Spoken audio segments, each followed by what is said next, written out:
బీఆర్ఎస్లో రాజకీయ సంక్షోభం నెలకొందా? మొన్నటి వరకు కల్వకుంట్ల కవిత పరోక్షంగానే విమర్శలు చేసింది.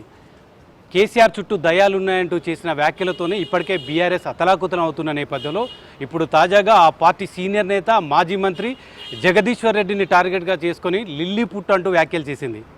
ఈ వ్యాఖ్యల వెనుక మర్మం ఏంటి? అసలు బీఆర్ఎస్కు దూరం కావాలని కవిత అనుకుంటుందా, లేకుంటే బీఆర్ఎస్ కవితను దూరం చేయాలనుకుంటుందా? వీటిపై మనం మాట్లాడడానికి మాజీ మంత్రి జగదీశ్వర్ రెడ్డి గారు ఉన్నారు. జగదీశ్వర్ రెడ్డి గారు, ఏంటి మీరు లిల్లిపుట్ట రాజకీయ నాయకుడు ఎప్పుడైపోయారు? మాకు ఉద్యమకారుడిగా తెలుసు, తెలంగాణ ప్రత్యేక రాష్ట్రం కోసం కొట్లాడిన నేతగా తెలుసు.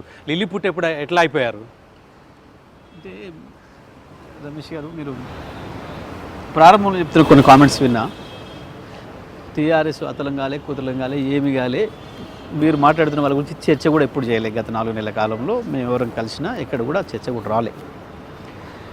సరే, ఈ విషయాన్నే నన్ను కొంతమంది రాజకీయ నాయకులు, మన రిపోర్టర్ మిత్రులు, పత్రికా విలేకరుల సమావేశాలు కావచ్చు, లేదా వివిధ ఇంటర్వ్యూలు అడిగినప్పుడు నేను ఆ విషయం చెప్పిన.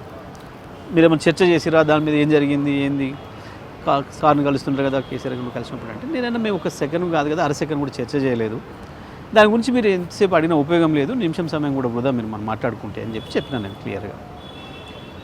సో సరే, ఇవ్వాలి మాట్లాడిన విషయం లిల్లీపుట్టిన విషయం. కానీ మీలాంటి సీనియర్ నేతని, బీఆర్ఎస్ పార్టీలో కీలకంగా ఉన్న నేతని, ఒక ఎమ్మెల్యేని, మీ పార్టీ నేత, మీ పార్టీ వ్యవస్థాపక అధ్యక్షుడు, ప్రస్తుతం అధ్యక్షుడిగా ఉన్న కేసీఆర్ కుమార్తె అనడం అంటే అది సాధారణ విషయంగానే కనిపిస్తుందా? కేవలం సానుభూతి చెప్తే సరిపోతుందా? మీరు సాటిస్ఫై అయ్యారా దానికి? నేను నా వంతుగా నాకున్న సంస్కారం మేరకు నేను గది మాత్రమే చేస్తా అని చెప్పాను. కానీ మీరు చెప్తున్నారు అసలు ఇప్పుడు ఇదే మాట. ఎస్, ముఖ్యమంత్రి మాట్లాడినప్పుడు కానీ, ఇంకోరు మాట్లాడినప్పుడు కానీ నేను ఇదే సంస్కారంతో సమాధానం ఇచ్చిన.